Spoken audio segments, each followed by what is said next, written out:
Hey there, Sarah Johnson here, starting the second set of CAS vlogs. Let me fix that screen, that's better. So, last time we talked about creativity and the crazy world that it is. Today I want to talk about action, hopefully in one video instead of a two-parter. Action has been really fun for me. I thought it would be my least favorite thing, but I love it. So, what I was thinking I wasn't gonna like about action was that, you're forcing kids to do it. Like, I myself am an already active person, but I didn't want to associate it with schoolwork so easily. But I ended up taking it much more on the route of the schoolwork aspect can be the secondary part of it, and I can just focus on the action and then apply it later. So I did two big activities for action. The first one, the smaller one, over the summer, senior year, I went on several different hikes with my friends up at Green Mountain Falls. And like I said, I don't have any photos of this, unfortunately, which really sucks. Not much I can do, though, so I'll tell you about it. We went up to Green Mountain Falls. There's all these different trails up there. Filtered with rivers and creeks and waterfalls, and I absolutely adore it. I used to go up there as a kid when I lived up there, and my friends had never really gone up there before, so I wanted to take them for adventures up there. We did 3 different ones. The first one was with my friend Bria Diamond. We went up on the Cascade Falls Trail, I believe that's what it's called, and it was hard. There was still some ice up there when we went. It was hot-ish, warm, but the water was really cold.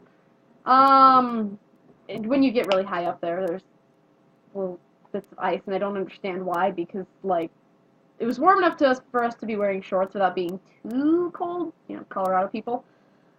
But the water was really, really, really cold. And we had to walk over a lot of it. There's this little section where you kind of split off into the different trails. There's 3 major ones you can go off into. This one was the one furthest to the south. And we went across the big, huge river area. That's the main part where the split off is.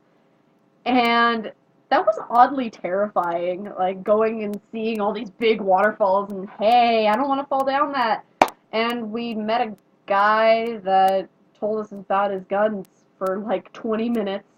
We got stuck talking to him. That was a party.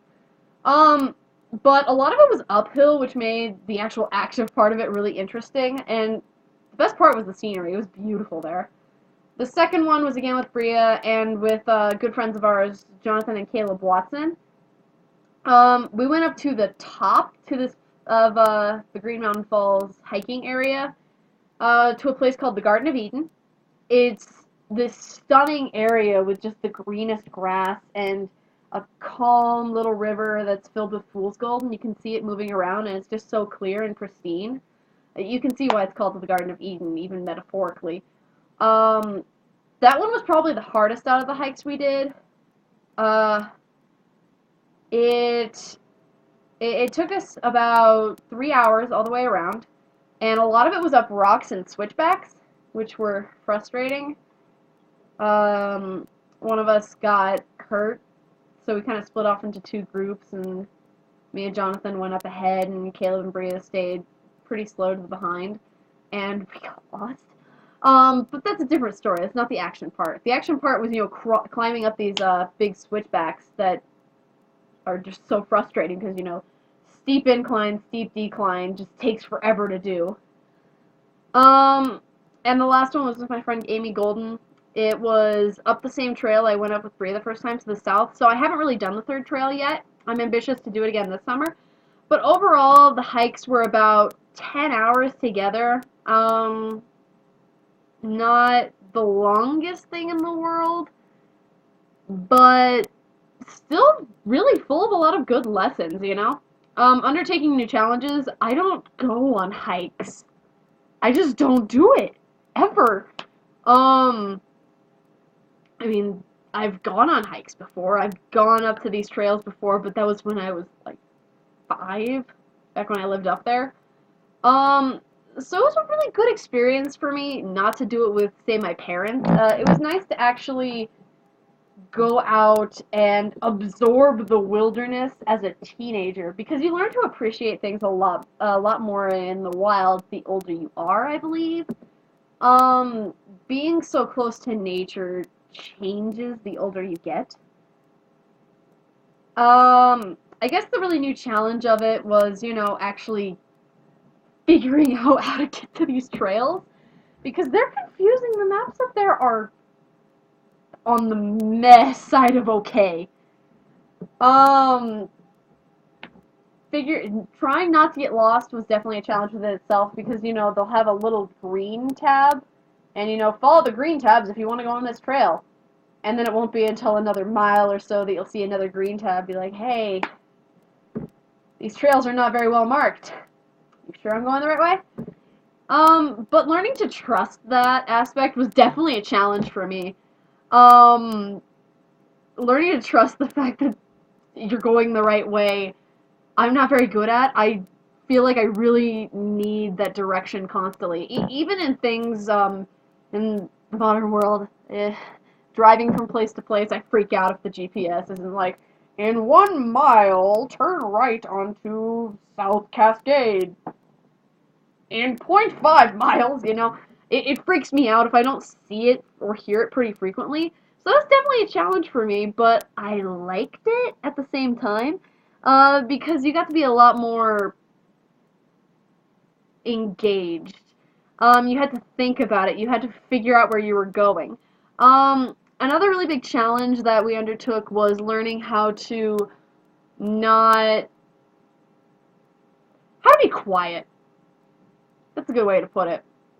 Learning to enjoy the sounds of the wilderness. I'm a person that so, so loves to listen to music constantly. And even though it's not really that action related, I guess the thing that I most learned from hikes was how to appreciate the sounds of nature and how to just appreciate being at one with it. Walking, especially, you get such a clarity, such a zen to you. And I guess that's why I really liked hiking as an action. Um, the only other really thing we learned from it was planning and initiating activities because it does actually take a lot of planning to go on these hikes. Um, Especially since we live in Colorado Springs, we have to drive up to Green Mountain Falls, and as teenagers, that's not the easiest thing to do and to coordinate. Especially when we're just getting our licenses. Um, Going up the freeway, the Highway 24 to Green Mountain Falls isn't the easiest drive in the world. Like, it's not difficult, but it's not something parents are generally comfortable with. So you actually have to plan out, like, hey, we're going to make sure we do these things. We're going to bring this much water. We're going to bring this much food to eat at this time.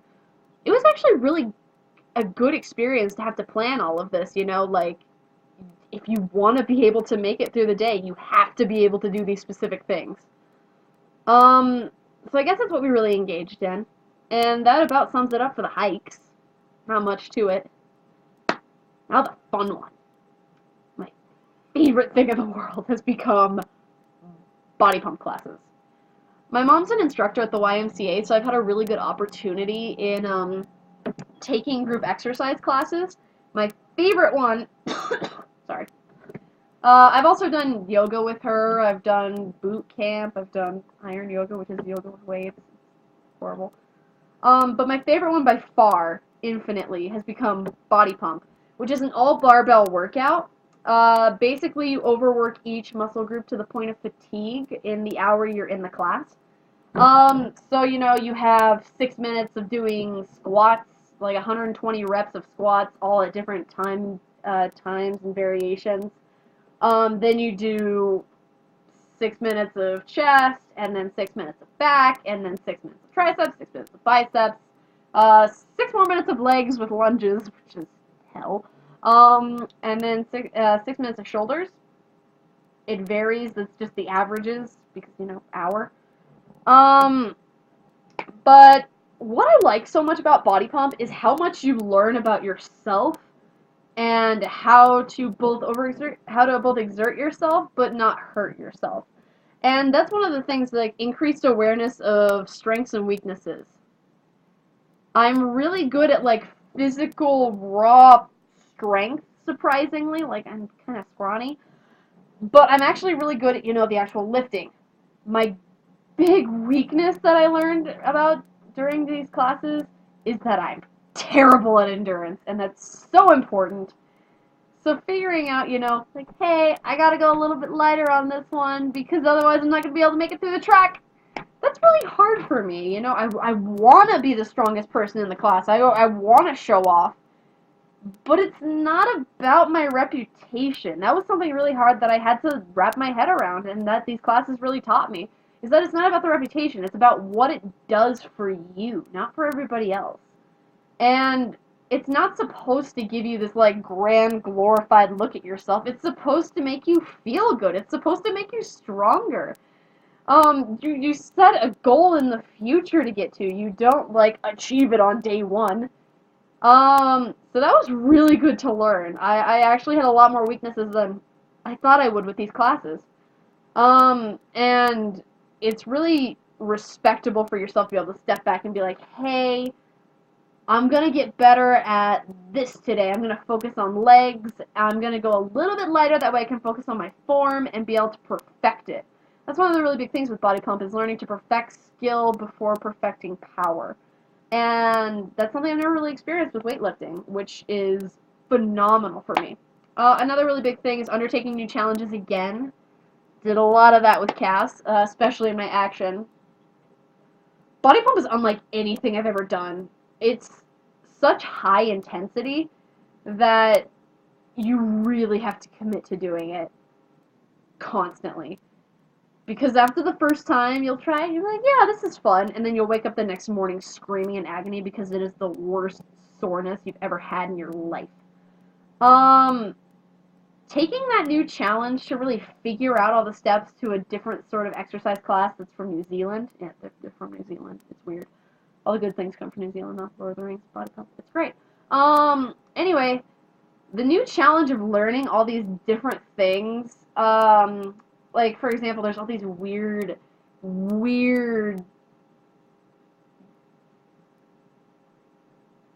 what's the word? I can't remember the word. Oh, man. All these weird, cues, that's it. All these weird cues you have to memorize, like what's a bottom half, what's mid-range stance, what's wide stance, and I'll show you an example to like actually prove I did this. So, and I just got back from class, as you can see. So, some of the stances you have to learn are like regular stance, which is heels under hips. This is just for your, you know, rows and everything. Regular, any sort of clean and presses for backtrack. Squats, you have 3 different stances that are the main ones. You have mid-range stance, which is heel toe apart. So your knees go forward, hips go back. You have your weight on your back on a bar, and you just, you know, squat. And you do that forever and ever, it feels like. Wide stance is another heel toe apart. Legs separate to the point your knees go out instead of forward towards your toes. You still have your weight, you know, you're squatting. Wider stance is another heel toe apart, so you're really wide at this time. It's like you're splitting the floor apart. Oh, I'm sore from today. Ow. Stuff like that, as well as, like I said, bottom halves, which I'll use a lunge for that example. Actually, I don't have a good example. Squats will work. So if you're squatting, you have a full squat, right? Full squat. And if you're doing a bottom half, you stay low. So it would be like bottom half, all the way up. Stuff like that. You have to really figure out these cues to be able to do the class appropriately. And that was a really big challenge for me. Really quick. What else did I learn from body pump? Perseverance and commitment. Same thing as it has been the last couple of videos.